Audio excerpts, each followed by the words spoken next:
헛된 짐승 나를 해치 못하고 거친 비바람 삼지 못하리. 나의 주님 강한 손을 펼치사 나를 주야로 지켜주신다. 주는 나의 좋은 목자, 나는 그의 어린 양. 주를 따라 꼴을 먹여주시니 내게 부족함 전혀 없어라.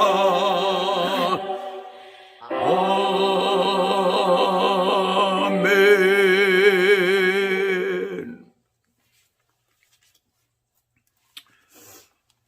아멘. 오늘 본문은 창세기 17장 9절에서부터 17장 9절에서부터 14절까지입니다. 말씀의 제목은 언약의 후손으로 살기 위해 필요한 것이라는 제목을 붙였습니다. 자칫하면 여러분들이 언약이라는 제목을 붙였기 때문에 언약의 후손이라는 말을 해서 또 잘못 생각하고 오해할 수가 있는데, 우리가 로마서 4장 13절을 잠깐 보시게 되면 아브라함이나 그 후손에게 세상의 상속자가 되리라고 하신 언약은 바로 오늘 이 말씀이죠. 바로 율법으로 말미암는 것이 아니요, 나중에 이것이 율법화되죠. 오직 믿음의 의로 말미암는 것이니라. 그래서 오직 믿음의 의로 말미암는 것이라.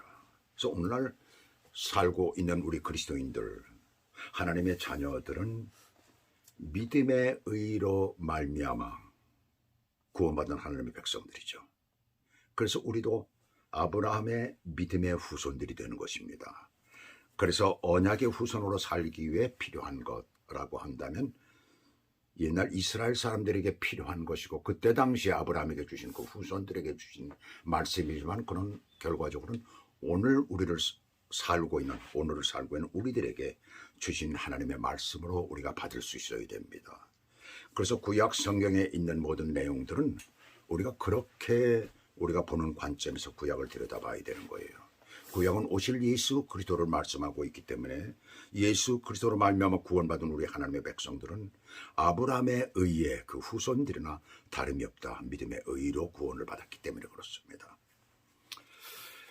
그래서 제목을 이렇게 붙이면서 제가 그런 말씀을 미리 드려주는 거예요. 지난 시간에 하나님께서는 자주 말씀하셨던 그 언약에 대해서 그것을 확인을 하시는 장면이 나왔죠. 확실히 하기 위해서.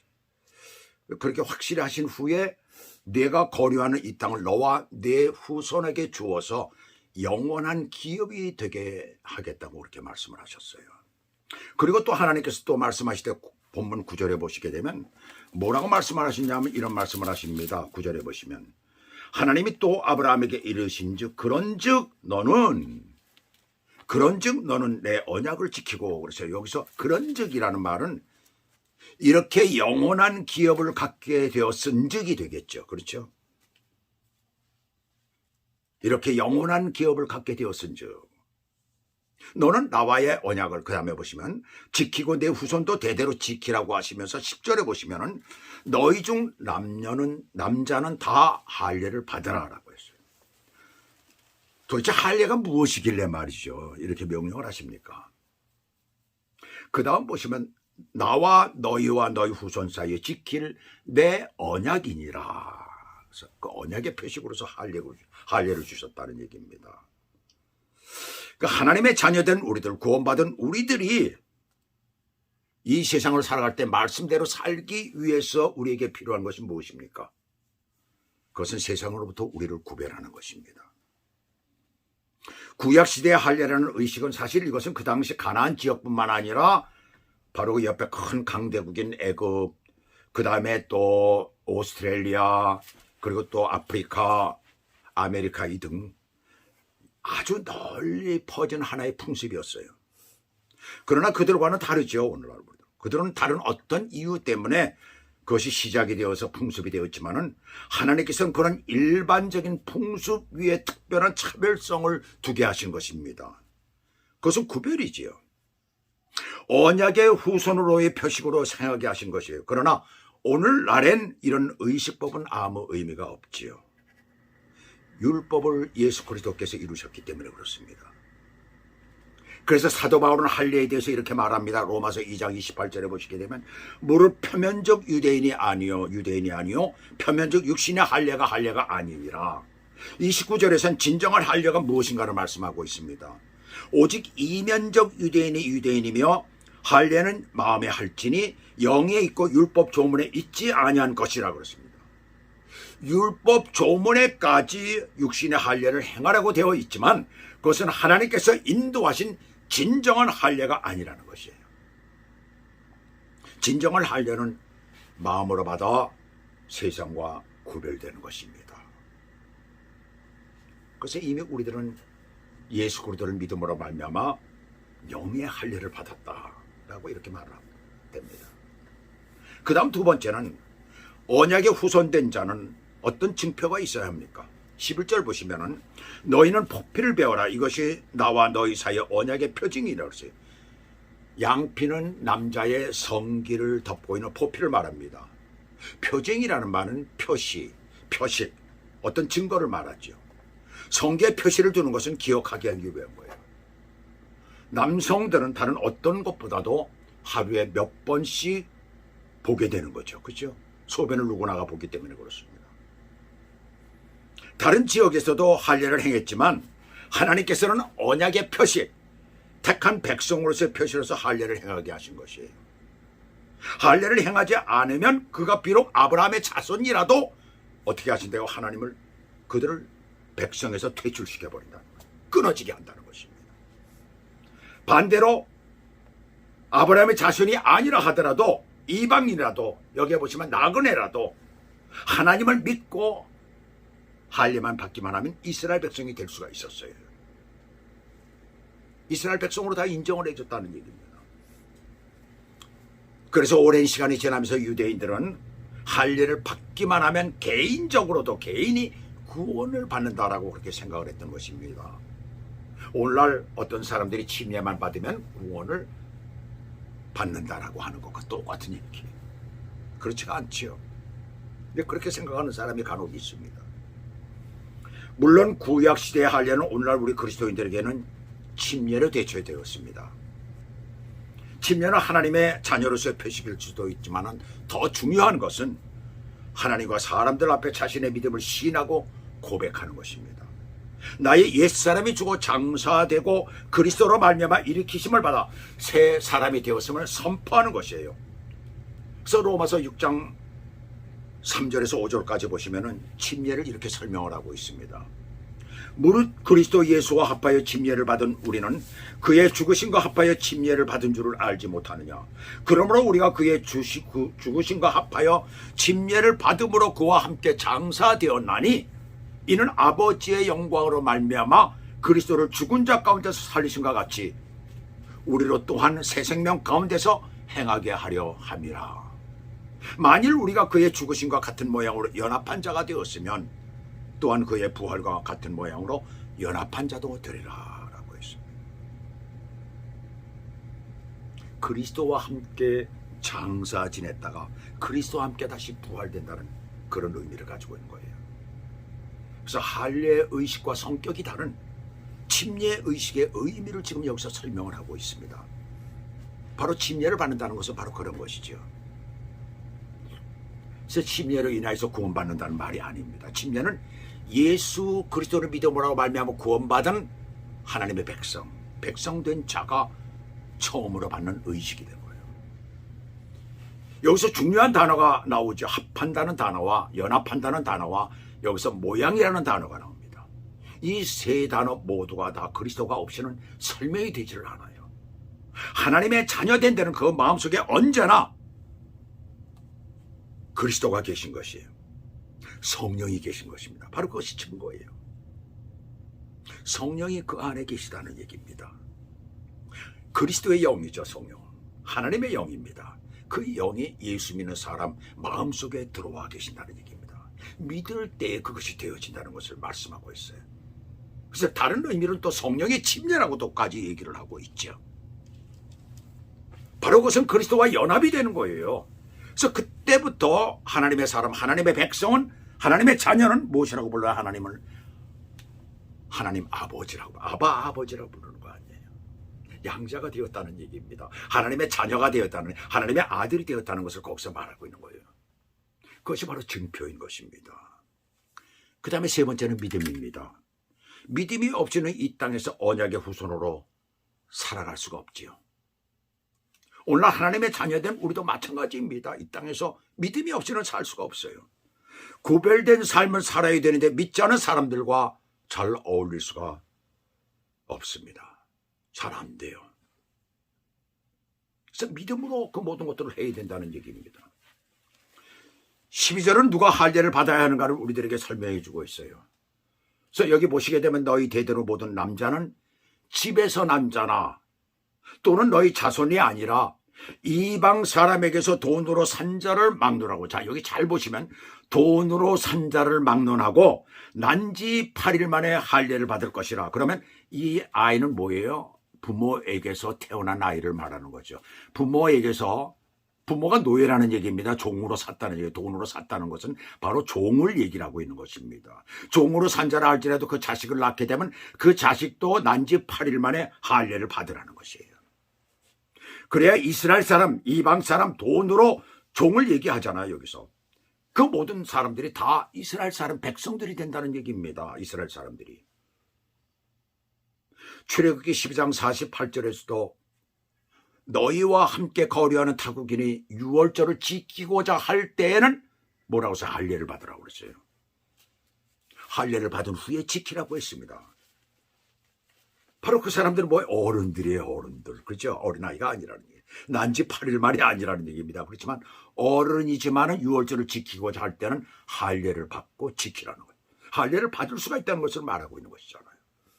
이 말씀은 곧 아브라함을 복의 근원으로 하나님께서 세우실 때에 이방인도 구원할 계획을 가지고 계셨음을 우리들에게 말씀하고 있는 거예요. 모든 믿는 자는 누구나가 구원받을 수 있음을 오늘 우리들에게 말하는 것입니다. 유대인들만 구원받는 게 아니라, 이스라엘 사람들만 구원받는 게 아니라 누구든지 지금은 예수 그리스도를 믿는 사람들은 누구나가 구원을 받는다라는 것을 우리들에게 말씀해주고 있는 것입니다. 그런데 이스라엘 안에서 태어난 자는 난지 8일 만에 할례를 받으라는 거예요. 할례는 이스라엘만의 것은 아닙니다. 어느 나라, 어느 민족이든지 얼마든지 행할 수 있는 거예요. 단지 이스라엘의 할례는 하나님의 명령에 따라서 행하는 것입니다. 하나님에 의해서 움직여지는 것이에요. 세상 사람들 누구나가 우리처럼 예배도 기도도 할 수가 있어요. 그래서 요즘엔 뭐 이상한 이단들 생겨가지고 예배도 드리고 기도도 드리고 막 그러더라고요.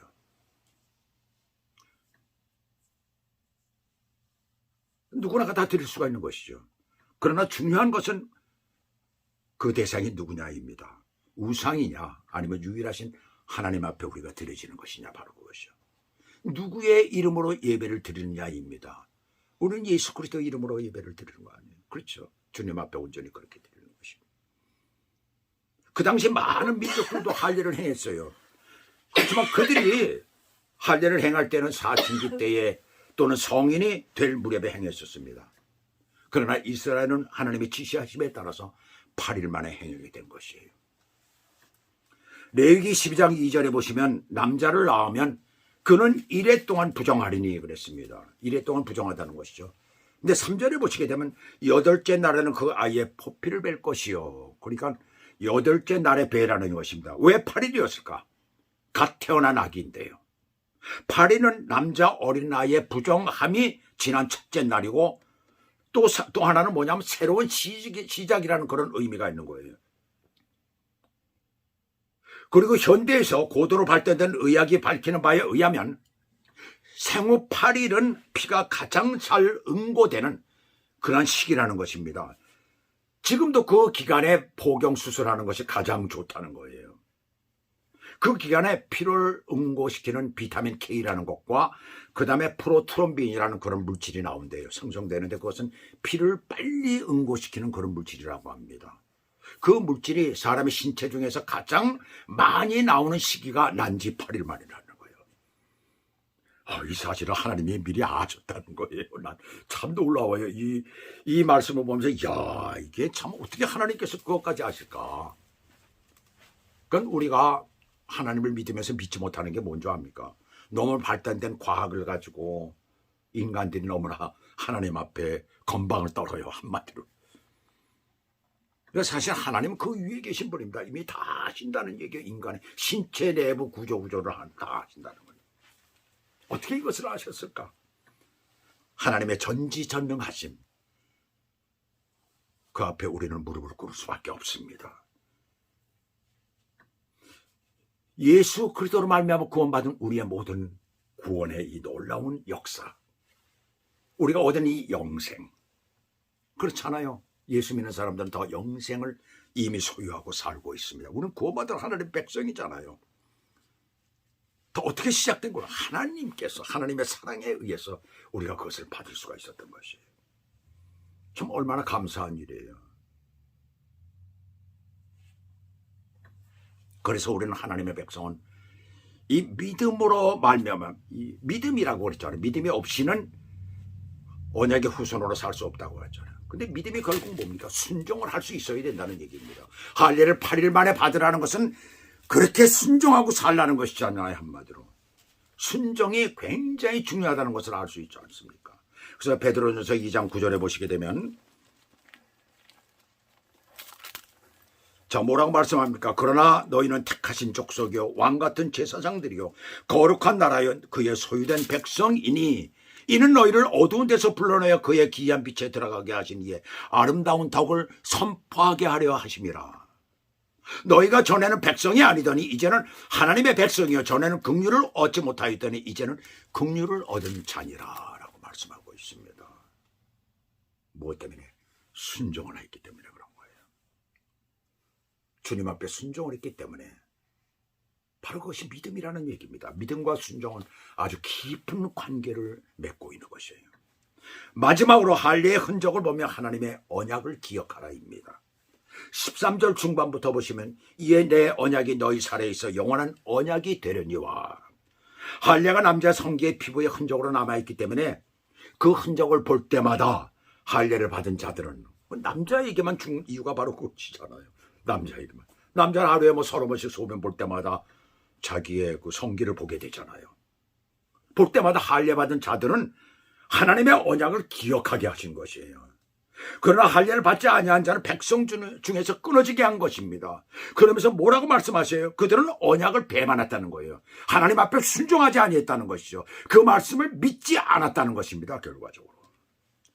그래서 백성 중에서 끊어지는 거예요. 오늘날 우리는 예수 그리스도로 말미암아 영적 할례를 받은 사람들입니다.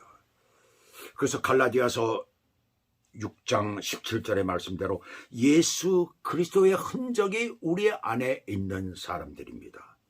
흔적이라는 말은 스티그마라는 말입니다. 그 짐승의 소나 이런 데 낙인을 딱 찍잖아요. 그 낙인을 스티그마라고 그러는 거예요. 그런데 여기서 다른 언어를 사용했어요. 원어를 보니까 바스타조라는 말을 썼습니다. 예수의 흔적을 소유했다는 것입니다. 예수님의 그 흔적을, 십자가의 그 흔적을, 그 고통의 흔적을 내가 소유했기 때문에 이 땅에 살면서 믿음의 사람으로서 내가 핍박을 받을 수가 있고 고통을 당할 수가 있어요. 그렇잖아요. 우리가 믿음을 가지고 살아갈 때 얼마나 많은 제약을 받습니까? 하고 싶은 것들이 얼마나 많아요. 그러나 그걸 못하잖아요. 그것이 다 예수 그리스도의 흔적을 우리가 받았기 때문에 우리가 그런 짓을 못하는 것입니다. 함부로 살지를 못하는 것입니다. 죄를 짓지를 못하는 것입니다. 바로 그것입니다. 함부로 할 수가 없는 거예요. 흔적을 소유했기 때문에 그렇습니다. 그러므로 우리에게 베풀어 주신 우린 하나님의 그 사랑을 항상 기억하며 우리 안에 계신 성령을 의지하여서 그 사랑을 베풀며 전하는 그런 믿음의 삶을 살기를 우리 주 예수 그리스도의 이름으로 축복합니다. 기도하시겠습니다. 하나님 아버지, 오늘도 주께서 우리 가운데 함께해 주셔서 이 아름답고 복된 말씀, 언약의 후손인 우리가 참 어떻게 이 세상을 살아가야 될까, 우리가 지켜야 될 것이 무엇인가를 우리에게 오늘도 말씀해 주시니 감사를 드립니다. 이 귀한 말씀을 가지고 우리가 살아갈 때 늘 주님 안에서 믿음을 가지고 승리하는 축복의 사람들이 될 수 있도록 은혜를 베풀어 주시옵소서. 날마다의 삶 가운데서 정말 그리스도인으로서의 덕을 실천하며 아름다운 하나님의 그 사랑을 우리가 베풀며 살 수 있는 축복의 사람들이 되도록 은혜를 베풀어 주시옵소서. 예수 그리스도 이름으로 감사하며 기도 올리옵나이다. 아멘.